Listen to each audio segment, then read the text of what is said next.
I'm going to be doing a presentation on Opus 111. This is Sonata number 32.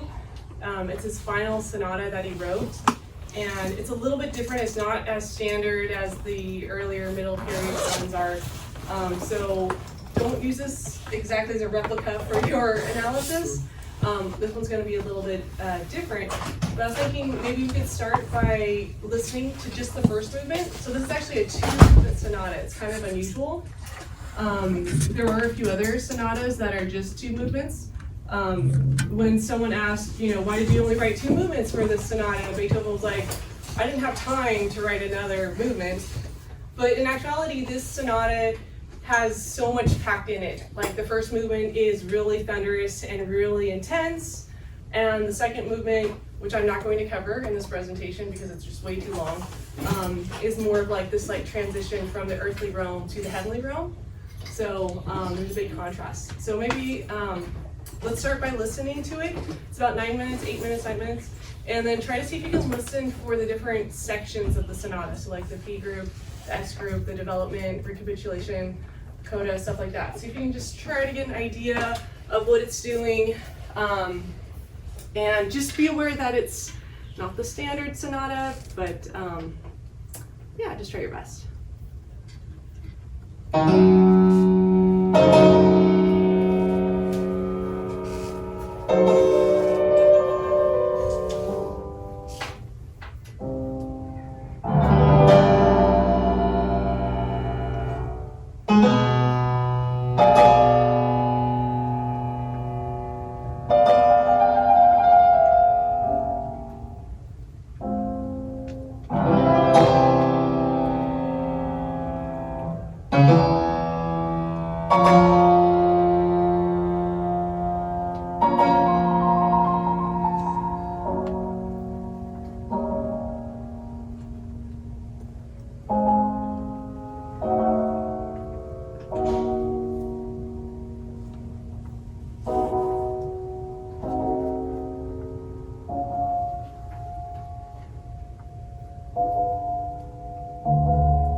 was a recording by a professor from UCLA, William Kinderman. So I got permission to use this. But yeah, just kind of to recap about this sonata, it's composed in 1822. This is a later part of Beethoven's life, completely deaf when he wrote this, and you kind of hear how there's more risks, and it's like more original sounding, more daring, especially like the music later on in his life. And I guess when we talk about sonata form, we're also kind of thinking about opera buffa, so kind of like the opera, how it was, like Charles Rosen, he talked about how there's a sonata style where there's like this contrast in like themes and key centers. And Beethoven here definitely pushes the boundaries of music texturally, harmonically, but also like orchestrally. I kind of think that he's, thinking about the whole orchestra when he's writing this piece. So, yeah, any comments about this sonata? Has anyone heard this one before? Okay. Long time ago. You what? Long time ago. Long time ago. Mm-hmm. Okay, so yeah, I'm just wondering, I'll just kind of, let me go back to the beginning. How many people think this is the key section of the sonata? How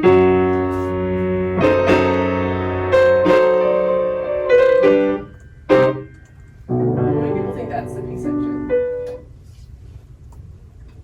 No one? Okay, you guys are good. How many people think this is the P section?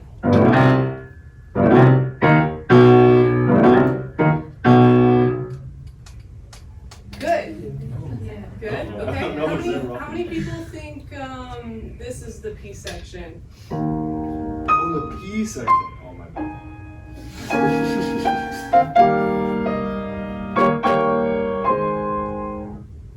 Anyone?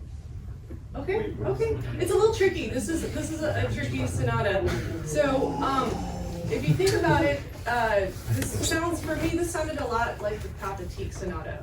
And so there's this, and if you remember in the Pathétique, there's this long introduction, right? Where he uses these double dotted rhythms. Let me just go back to the beginning so you guys can see this work. So it has these like kind of French overture kind of dotted rhythms, double dotted rhythms.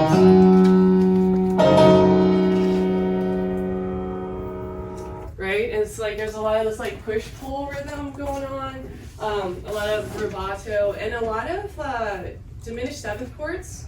And then can anyone tell me like why diminished seventh chords? What's the purpose that he's trying to do?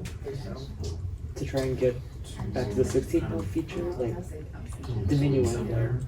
Yeah, it's kind of ambiguous, right? It's kind of like, where are we going with this whole piece? So you're gonna see, if we look at, it's just kind of going through these different fully diminished seventh chords. And then we're going to,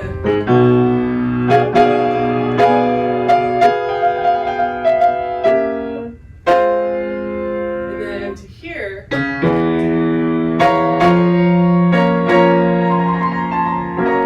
So basically, 1, 2, 3, 4, starting from measure 5 with this D flat, right? We go through this whole cycle, kind of these different inversions of these fully diminished seventh chords in a circle of fifth sequence. And by the time we get to measure 10, we're kind of right back where we started.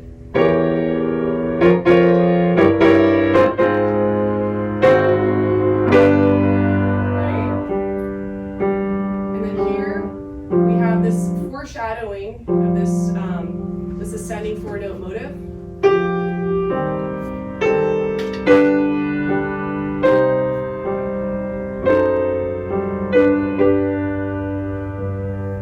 Right, so we have the, and then where do we hear that again? That four-note ascending motive. Beginning of To begin the next one. Yeah. Does this sound recognizable? What does that sound like? Yeah. So this is kind of like the Addams Family motive. So basically, this whole page, this first page, is just a long introduction, right? And it's totally ambiguous. We're kind of going through these different fully diminished seventh chords and the resolutions to kind of And then Beethoven actually uses these same fully diminished seventh chords throughout the whole piece. So I'll kind of point that out. At the beginning of the introduction, we had this kind of like dominant prolongation right here.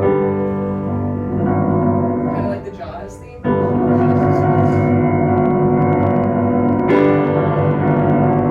And then you'll notice here, on this next page, we actually go into this homophonic rhythm.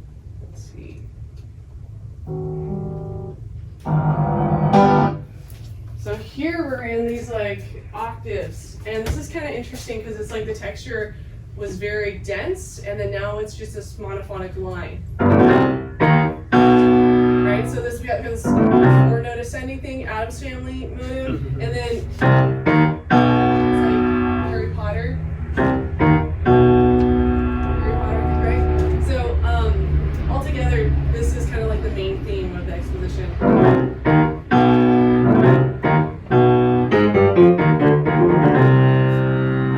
And I kind of think this sounds kind of reminiscent of like a fugal theme, right? Just because it has, without the texture, without the contrapuntal texture, but it has this like kind of bold statement. Does anyone know, so can anyone kind of tell the difference between the P group and the S group, like the characteristics of the P and the S groups? So if you think about like comic opera, they would have these very dynamic contrasts in like emotion and stuff like that, and expression. So if this is the P group, right? How would you describe that? Very kind of menacing. Yeah. Yeah, so it's really bold, right? So it's fortissimo. It's really in your face. And you'll notice that we have that same fragments of the theme later on at measure 28.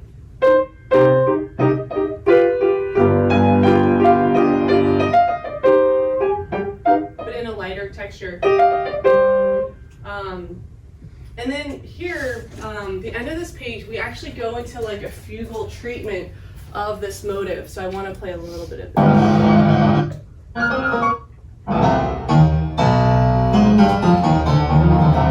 So here's the P group, very bold, very in your face, very loud.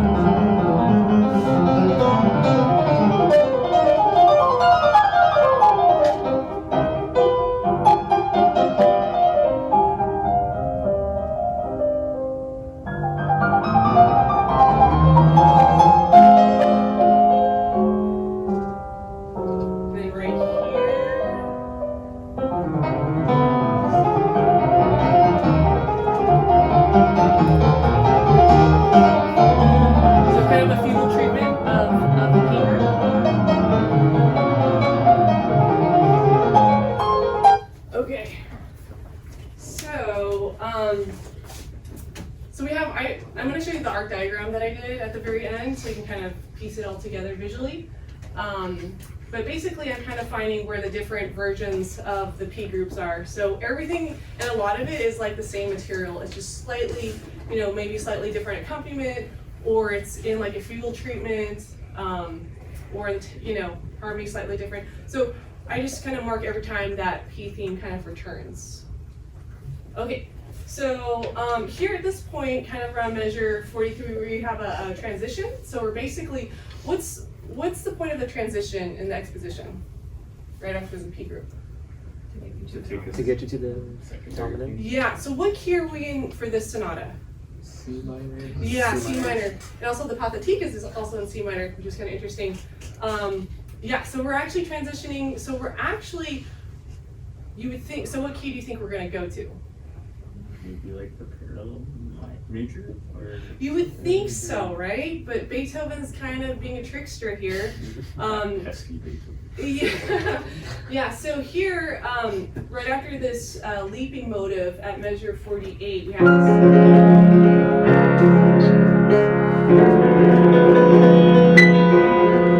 Here we've arrived at A flat major.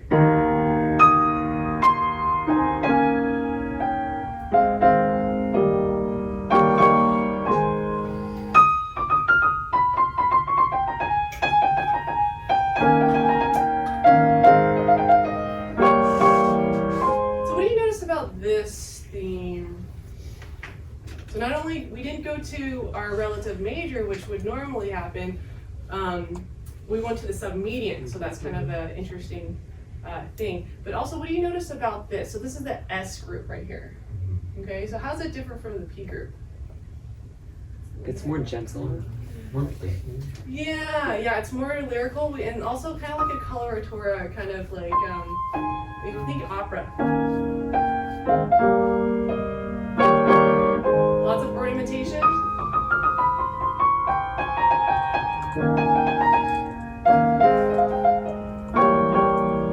Right, it's lighter, it's pianissimo, or not pianissimo, it's just piano, but a lot of ornamentation. It's kind of like a cadenza in a way. Okay, and then at the end of the page, we get to this section right here. So what's this, do you think? Oh. That's The the trend. primary thing, like in the. Yeah. Yeah, there's a Harry Potter. Right? So here, and then we have this kind of like this motor theme, or this motor kind of like 16th note pattern.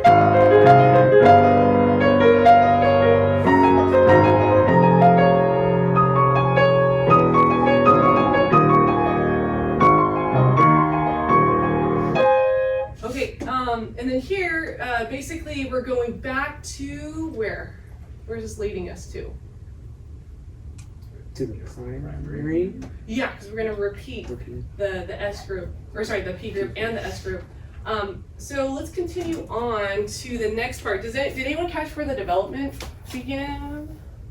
Is that not part of the development, or is that still part of the section? I think it's It's a little confusing. it's like the digga on the bass. Yeah, so that's the transition right here where we have this kind of, I called it like a motoric theme. Kind of like this is the closing. So let's play it from here.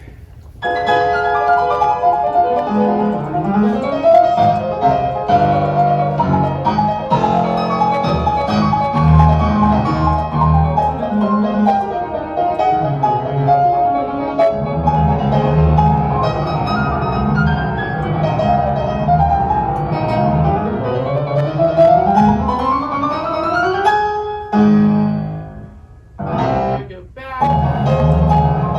Second time through.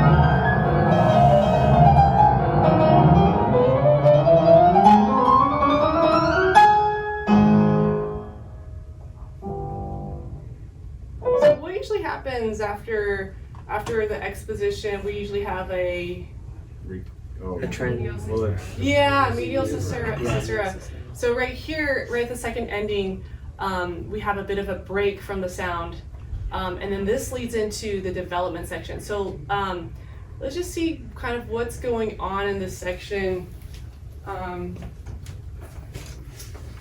So here in the development, what key are we in? It starts off, then it goes back to that homophonic texture. So what key do we start off in? G. Yeah, G minor, right? We're on the dominant here, but then it's like, oh.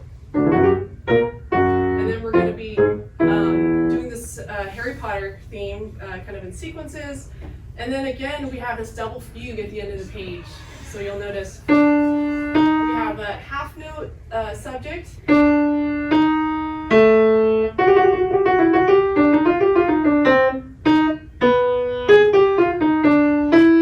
Right, so we have these different entries, and then we have a quarter note subject.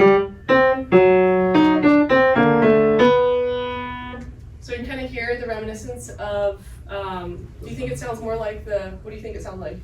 The Primary. Yeah. So again, he's just kind of recycling material here, but also, the fugue was kind of used just not only in the Baroque period, but also just throughout music history, just as a way to kind of animate the music and make the texture more complex. So it's kind of like him showing off his chops. So this continues on, and then here at measure 86, let's listen to this double fugue though.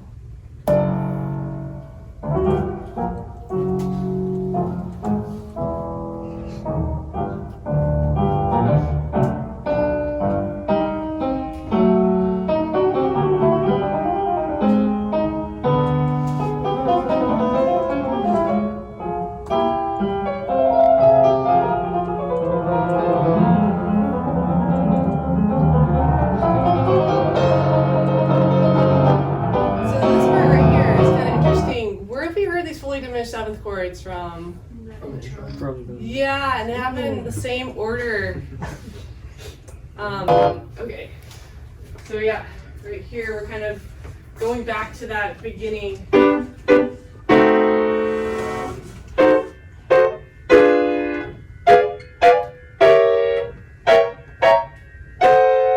this is basically a retransition. So we're basically going back to the. Where's the retransition take us to? The primary. Yeah, so we're going to the recap Recap. at this point. So here, if we look, we go through these, so we go through a cycle of all of these. So of course, before going back into this homophonic texture. And then, right, so we're back at the recap, back in C minor. So here we go, we have at measure 100, let's just play this through.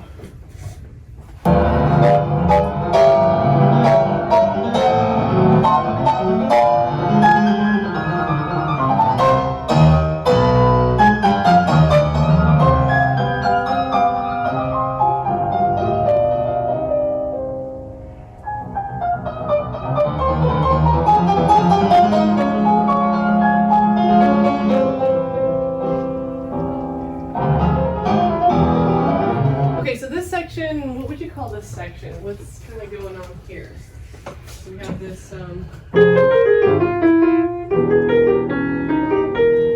so yeah, what's going on here? So this is a circular transition. Does anyone know what a circular transition is? So it's when you're kind of connecting two parts and they're in the same key.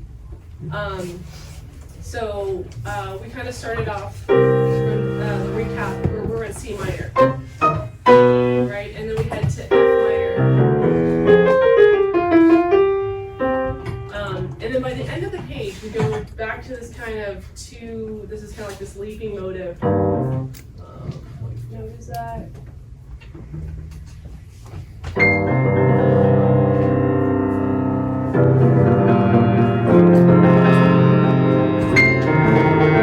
And then here,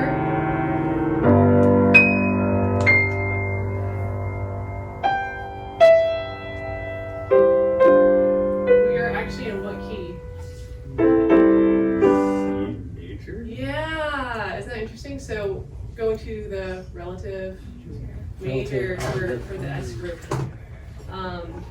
Large scale, we finally ended up at like the parallel major. Exactly. Yeah. So it's kind of interesting how he's kind of playing with our sense of key centers. So this we come back to this very lyrical.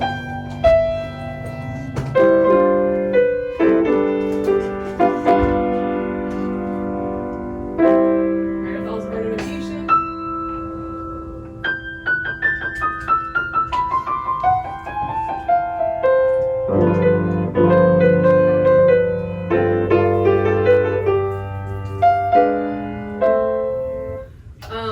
And then we kind of go through this whole section, which leads back to this motoric theme here, measure 135,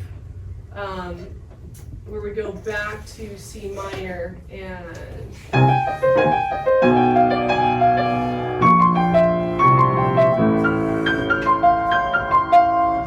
gonna have William play because I had to practice this one. Okay.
we're kind of back at that motoric theme, that kind of like motors running. And then we have the Harry Potter kind of the and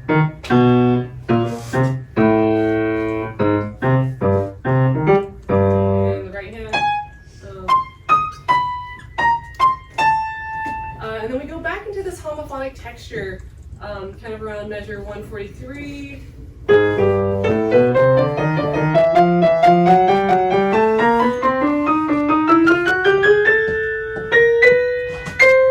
what happens right here at 146? So we have kind of our last big cadence, which leads to the coda, yeah. So here, and if you'll notice about these chords at one, so the fourth system down, you notice, where are those fully diminished seventh chords coming from?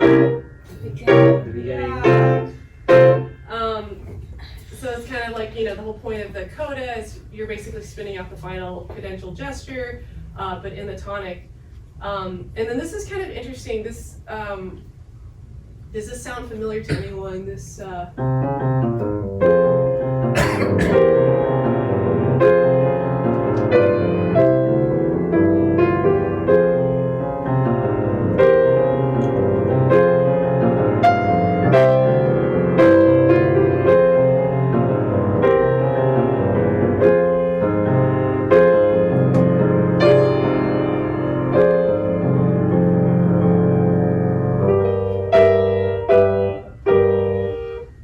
so where does this come from?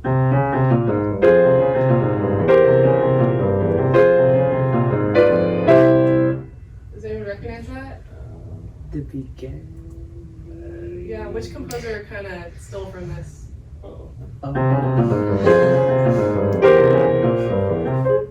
Chopin, Revolutionary Etude. I was gonna say Mendelssohn. You hear the similarities? So this, some people could say this is kind of like stolen from, he stole it from Beethoven. But so this is the coda. The coda brings us back to C. It has a Picardy third at the end, so we're kind of like it kind of ends in C major, which is kind of interesting. It's kind of like dark and stormy and really turbulent in the very beginning, and then it ends in C major. And then the second movement, which we won't go into, actually starts in C major. I'll just play a little bit.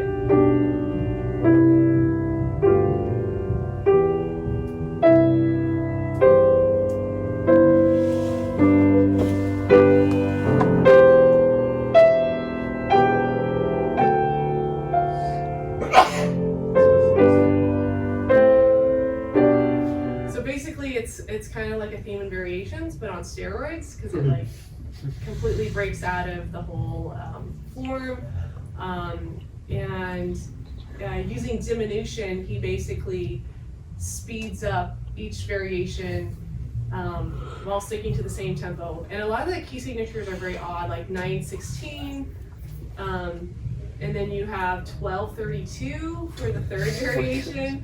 And some people say, oh, he invented like boogie woogie, or he invented jazz, the shuffle, he invented minimalism, kind of before these things all were named. But it's kind of interesting. I definitely recommend listening to the second movement, because it kind of brings, like, the first movement is more about like the struggle and the earthly realm, because there's so much like angst and like these fully diminished seventh chords that keep coming back. Whereas when we go to the second movement, it's basic harmonies, where he's going back to the basic. He's not doing anything really fancy harmonically. It's more rhythmically, and also there's just this lighter character to the music. So let me show you the arc diagram that I did. And I did mine in Adobe Illustrator. So, great. So here, oops. Yeah, so basically, this is just the first movement. And I just marked out you know, the different sections, and I have like the harmonies down here, like in the introduction. And this is not quite finished yet, but I haven't gone down to the phrase level for some of this. But basically I have like the harmonies kind of written out, and then comments like, you know, uses like the introduction double dotted rhythms, like French overture, similar to the Pathétique.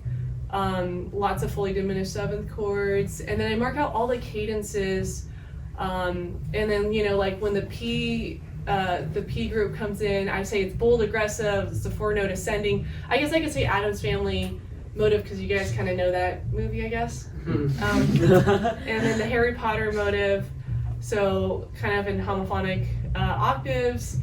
And then, you know, I would say more like Harry Potter, kind of like a more lighter accompaniment. And then it goes into this double fugue section. And then writing out all the times that it modulates, right? So, and I use different colors to kind of show the thematic material. So like yellow is the P group and green is the S group. And then, you know, if it's like a closing or transition, I kind of do a slightly different color. But you can kind of see how stuff is kind of mapped out. The medial caesura right here between the exposition and the development. So yeah, I would say, like, you know, looking at this kind of, Beethoven's really recycling like everything that was presented in the introduction. I'd say almost all the material that he uses is from the introduction. And he's just very good at being very efficient with his material. This last section, kind of the Chopin part, even though Beethoven wrote it first, is kind of new material in a way. And it's not really going from the tonic to the dominant, but it's going to the 4, right? So it's kind of like it's going to the down a fifth instead of, right, we're kind of lowering the energy level.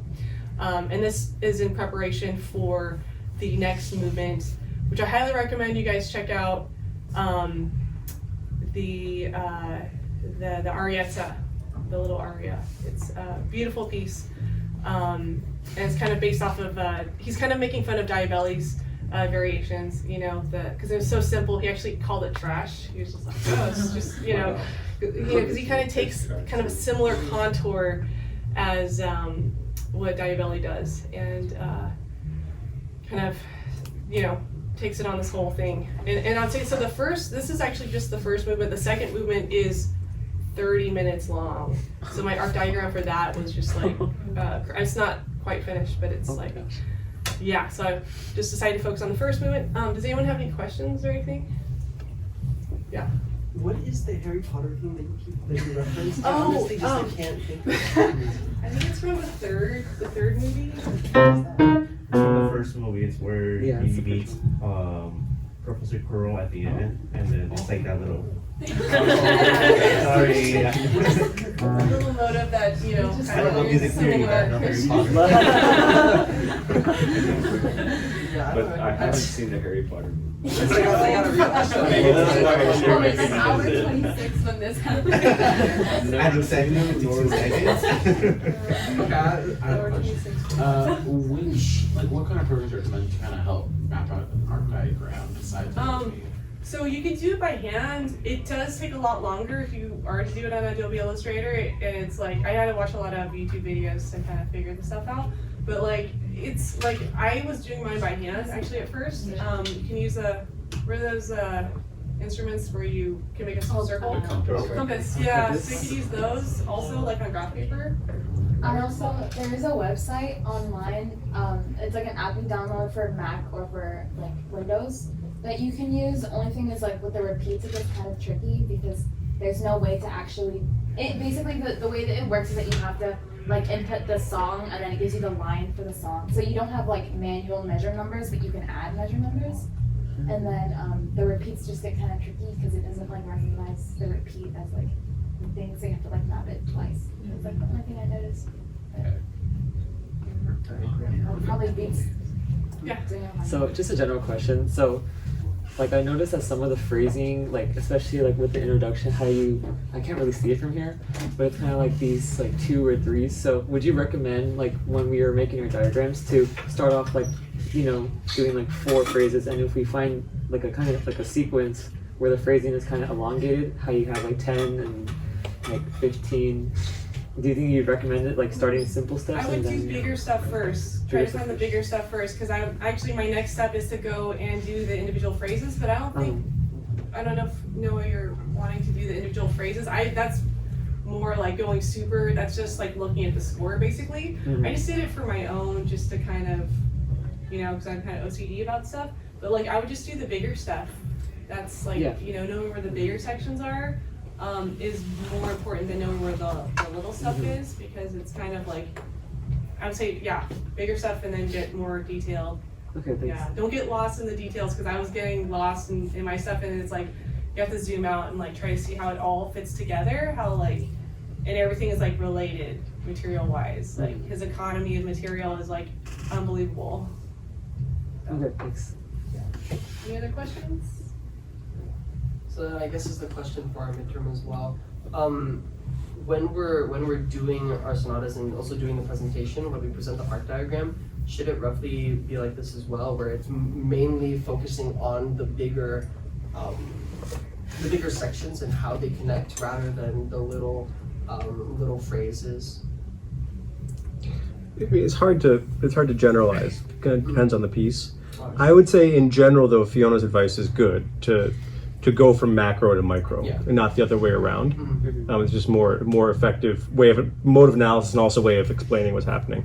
That being said, if one thing that this kind of diagram is really useful for when you project it is comparisons, right? Is comparing exposition to recapitulation, or you might look at, Fiona doesn't have, has a dotted line connecting the recap and the coda. She also probably could have had a dotted line over the introduction and the exposition, right? Yeah. And that would give you the total number of measures. You can sort of map, what's the balance like, introduction, exposition versus recapitulation coda, and seeing those kinds of kind of large scale connections that when you're looking at the score, you have to flip back madly between the bass, but having this kind of bird's eye view of the whole thing, right? So in along those lines, I agree with Fiona that like going down to like the sub-phrase level on one of these diagrams, as she said, exactly right, you might as well just look at the music. Like it doesn't actually tell you anything. It's just sort of being like extraordinarily anal retentive for kind of no benefit, right?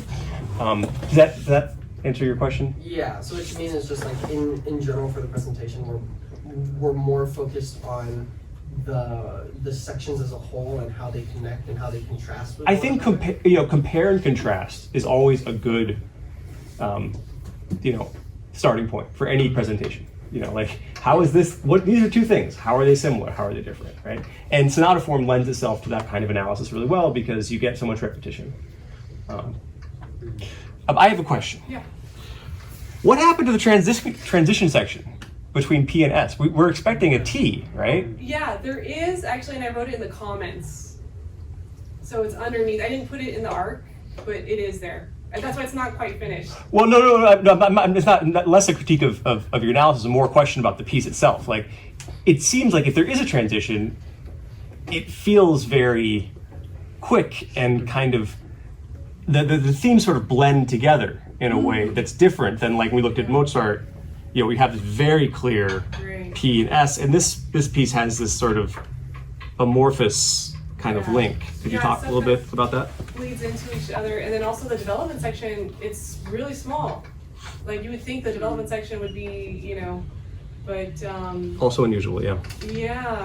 Yeah. So it's definitely not a standard sonata. So, take this with a grain of salt. This is not going to be your typical sonata that you're going to run into. And and this is a question for everybody, what do you notice about the proportions of the exposition in comparison to the recapitulation? Anything jump out at you? It's pretty similar. Really? Or like the secondary one. Yeah, they flip, exactly. right? The proportions are reversed, like, which is a really interesting thing you see in this diagram that you have. It's sort of like, it creates sort of like an arch, which in some ways explains the duration of the development, right? That if you look at it from the outside, again, like that keystone idea, this keystone, coda maps to introduction, P maps to S, S maps to P with development in the middle. It's sort of this interesting arch form, which is interesting because usually what do we expect in terms of the relative weights of the primary theme and secondary theme in the exposition? We expect more secondary theme stuff, right? But here we get so much piece stuff, and it's almost a little like, the secondary theme is almost like it's little like, and then it's over, So it's very, really interesting. But that's the kind of thing that's really useful for this kind of, this chart really shows very clearly. Yeah, I think also just preparing for the second movement, it's kind of like we're going to C major, kind of like this flirtation with C major.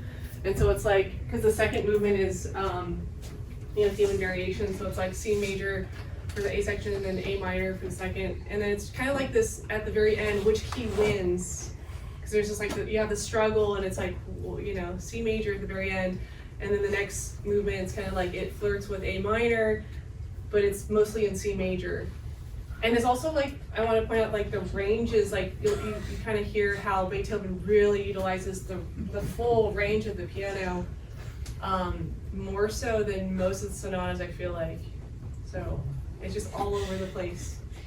But it's like, and then at the very end, he was like, he said that like, the piano after all is a limited instrument. It's not really expressing what I want to say. Wow.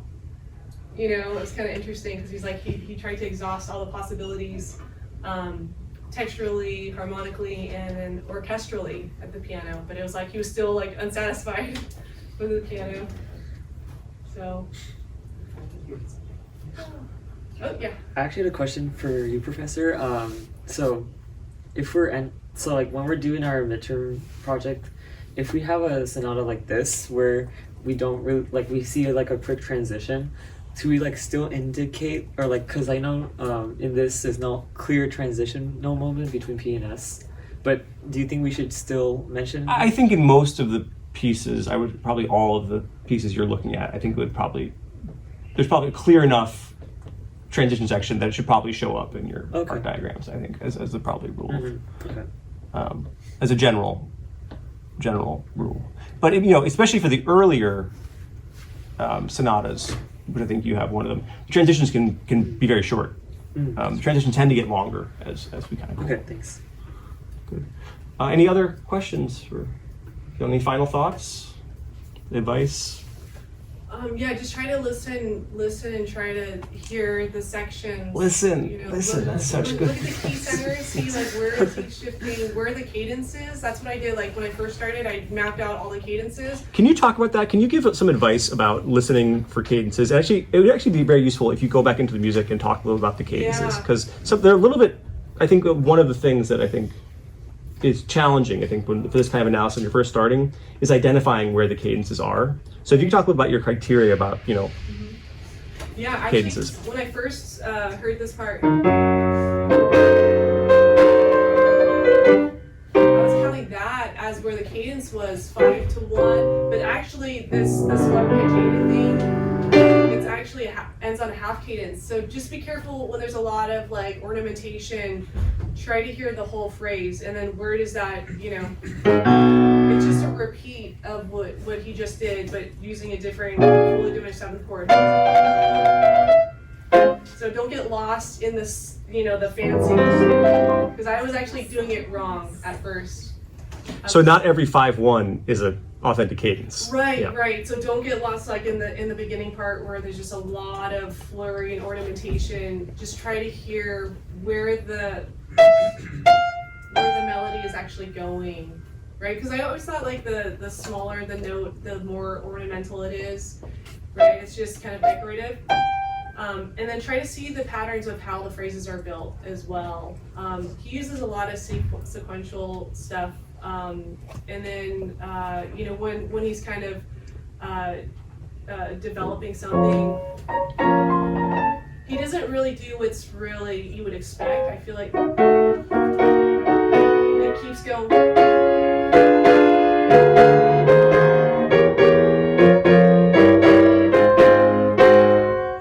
Right? It's a little bit like, oh, he's really kind of pushing the boundaries tonally. Like, where is he going to stop? Where is he going to cadence? But dynamics is also a good kind of way to kind of clue you in. And then just visually, like he's going from like the very dotted texture, the French overture kind of double dotted rhythms, and then go into a different texture of just pure eighth notes. Right, the mood's kind of different. We still have some of those double dotted rhythms, but yeah, just try to follow the phrase lines. Try to see the different things that are happening. A lot of times there's going to be a dominant pedal, right? That's a good clue that something there's about to be a cadence, a big scene in the music. So like at the end of the introduction, there's this huge, for like 4 measures of just a 5 prolongation, right? It's like before it goes into this, and then also like looking where the music kind of goes back, right? Where it repeats. That's a good, like before the development, it's going to go back to the P. So that's a good indicator. That's why you guys didn't fall for the, that's just the introduction. So I think, yeah, looking at it textually, visually, and listening, it's not always going to be easy to see. Listening is very important. But for this piece, it's like texturally, like where is it thinning? Where is it homophonic? Where is it going into like a fugal texture? Like I feel like he does a lot with texture, so I had to kind of. And then when the S group came in, so different, right? Very different. And you're thinking about the S group as more lyrical, cantabile, more gentle, more flowing, softer. Whereas the P is going to be more like powerful and more in your face. So contrasts. Yeah, but I would say, try to find the big sections first and then dial it in, get more detail. But listen a lot. You just have to listen, do a lot of listening. So, and then the key centers, like what key am I in here? What key is this in? Yeah. Great. So that's my advice. That's great advice. Too bad Beethoven put in here. Oh. Low hanging fruit. Okay. So thank you very much for doing that.